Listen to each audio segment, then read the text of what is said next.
This is Women's Leadership Success, episode number 146. You polished your resume, you applied for the job, but then the interview happens. And you freeze, you fumble, or worse, you sound like everyone else. In today's job market, especially if you're a tech leader who's been recently laid off, knowing how to tell a compelling story in your interview can make the difference between rejection and a six-figure offer. That's why I'm re-releasing one of my most listened to podcasts with persuasion expert David Garfinkel. In this conversation, he shares how to use the power of storytelling to build instant trust, standout interviews, and sell yourself without sounding rehearsed. If you're heading into interviews, this one could change everything. Welcome to Women's Leadership Podcast, showing you how to influence people, improve your performance, and advance your career. Brought to you by women's leadership and career expert Sabrina Brahm and womensleadershipsuccess.com. Here's your chance to meet women trendsetters leading the way to success, accomplishment, and balance in business and life. No matter if you're a manager, CEO, or entrepreneur, join Sabrina for coaching and no-nonsense advice to improve your career and bottom line. Welcome, David. Thank you, Sabrina.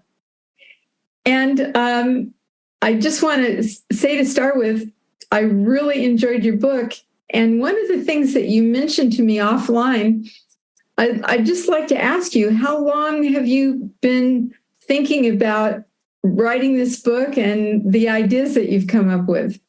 Well, I would say 45 years ago, I took a playwriting class in New York City when I was working as a journalist. Never worked as a screenwriter or playwright or novelist, but and I've been studying it ever since. And I've been thinking about it all through my journalism career, and the largest part of my career was in persuasion, as an advertising copywriter and a coach. And so long time, 40 years. And then, of course, the last 8 months, getting this book ready. Of course, I thought it'd be done in 3, but, twice as long and twice as expensive. And, so I've been thinking about it intensively a lot. Why is this different than so many books out there? I mean, that's my experience, but why is this different? What made you want to get your point across here? What's different about it? Well, I realized, a lot of people had created a shrine to the hero's journey, which is something Joseph Campbell started. I don't think he set up the shrine, but he certainly didn't discourage it when Bill Moyers was interviewing him on PBS. And then Hollywood has said that. And then there are a lot of these really narrow-minded people who are saying, in persuasion, in business, in advertising, the only story that works is a hero's journey.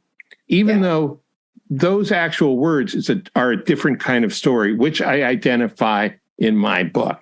I mean, they're hypocrites without even realizing it, and the fact is, the hero's journey describes what a complicated, deeply personally meaningful movie or novel or play or video game. That might be the skeleton or the underlying structure of that. But it's not how we talk in everyday life, certainly not in business, certainly not with our families. Maybe when we sit around the campfire and somebody tells a long story, it might be a hero's journey story. But most of the time, it's not what we do. So I realized no one was saying this, and people were being given really bad information. And I thought, someone's got to stand up and correct the situation. Why not me? Yes, and you did a great job. Well, thank you. So how will a persuasion story help someone achieve their personal goals? Okay, so I'm going to start with a premise. And the premise is that you are mainly responsible for achieving your own goals. That is, in the beginning, You have to be the spark and the fuel initially. It's got to come from you. A lot of people get sidetracked by trying to achieve someone else's goals or try to achieve something that they think they're supposed to, but they don't really want. But let's get that part out of the way. That's really a different conversation. So when you want to do it, when you're the spark and the fuel initially, that's just the first part. Then things change. It's sort of the Tom Sawyer effect. You start painting the fence, eventually people are going to come around and they say, hey, what are you doing? Hey, can I have a turn at painting the fence? And so at some point, and this point usually comes after you've got momentum and commitment to the goal, then people want to help you, but they may not know how to help you, or they may only be open to it. They still need to be persuaded. And so what you say to them at that point can make all the difference. If someone wants to help you and they want to do exactly what you had in mind or exactly what you need, great, but life doesn't always work that way. Sometimes they want to help you in a way that you don't want. So how do you gently guide them to helping you in the way that you do want, in a way that you know will work better, that you'll feel better about, more than what they initially had in mind? So a persuasion story will work much better than an argument or simply a blunt request. No, don't do this, do that. Can you give us a definition again of a persuasion story? So I'm going to apply for a job and I want to persuade them. So what are the elements that I need in the persuasion story?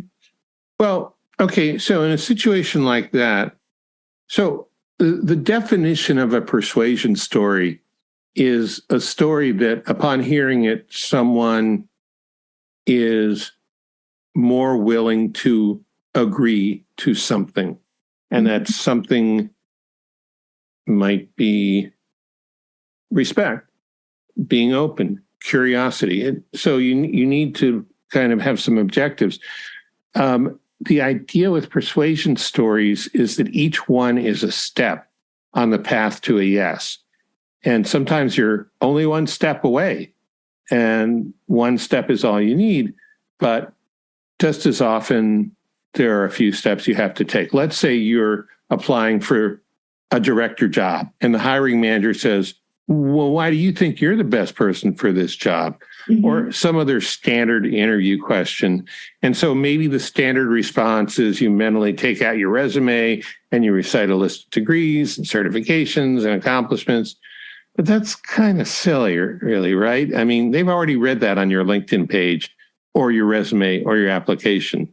Right. What might work much better would be a personal origin story. I cover 4 types of origin stories in the book.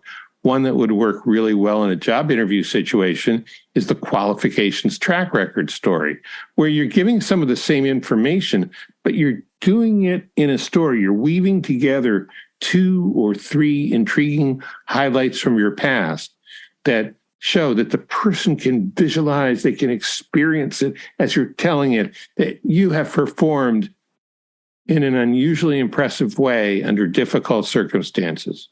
Or maybe if you're applying for a job where there's a lot of creativity involved, you could tell a discovery story about how you discovered skills, techniques, or approaches that particularly pertain to the job you're applying. Or let's say, okay, everyone who has held the job that you're applying for before has held an engineering degree, but you have a degree in history. And maybe your interviewer brings that up as a possible disqualification. What you could do is tell what we call a story about something new or unfamiliar, particularly about how your background helped you in a previous job where you were the only person with that degree, and it allowed you to see and implement things that improved conditions for your employer that no one else could see because they were looking at it more in the standard way of their training from their profession. By telling this kind of story, you reassure your interviewer that your new or unfamiliar qualifications might actually be a better fit for the job that they're offering. I like it. And the other thing that, as I'm listening to you, I'm realizing that to do a good job at this, besides reading your book, I need to practice and make sure I've got this down before I go to the interview, that you really want to have your story. You want to know your story well. I want to tell you a story about one of my clients who is off the charts in the results he gets. He's a marketing guy, and he has taken simple assignments and turned them into perpetual income streams for his entrepreneur clients. He didn't think much of it, and he wasn't getting paid quite as well as he should be. And so I had him put together a chart. What did they ask you for? What did you do? What are the results? And then the fourth step, turn that into a story. And he's got like 15 of them. He did 3 of them. He just sent me an email today, and he said he just got on the phone with somebody, and he realizes that actually formulating this into a story was much more impressive and much more impactful. So yeah, you don't have to memorize it like you're playing Hamlet or Othello, but you need to sort of have it at the tip of your tongue, like you're talking in normal conversation. Well, I love that story. And I'm wondering if you can tell us a story about someone who had a product or a service that used a persuasion story. To do what, or in what context? So they're trying to sell an idea or a product or a service. How did they use a persuasion story? Okay. I can't think of an actual example, but if you want to give me a product or a service, I'll show you how to do it. Okay, so let's say I'm selling frisbees. Then how would I do that? What would I do to sell that frisbee? How would I sell the idea with a persuasion story? So are you selling frisbees on the street? Or are you selling them wholesale to wholesale into the big money here? Okay, and so what's different about your frisbees than the frisbees they already have in stock? They just fly through the air better.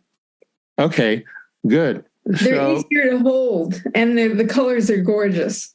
Okay, so I mean, you might go into the buyer for Target or the outdoor store or the party store, the fun and game store, and say, when our team first came up with this, I wasn't too impressed, so I took it on a family picnic, and my daughter, who is 8, said, "Ew, this doesn't look like the frisbee we usually play with, Dad. It's really pretty, but it doesn't seem right." And I said, "Okay." And I walked about 30 feet away. I said, "Just wing it at me." And it had this beautiful arc. And she said, "Daddy, I like this better." Great. That's wonderful. Okay. So what gets in the way of people thinking that they can tell an effective story? Well, I think the biggest problem is what I would call the cult of the storyteller. We have a couple of major industries, Hollywood and fiction book publishing, where you have the best people in the world hawking their wares, and those are the stories that we consume. And somehow people have been led to believe that if they're not as good at writing or telling stories as these people, as Stephen King or David E. Kelly or I don't know who else. Who's the guy who did Billions? I can't think of his name right now.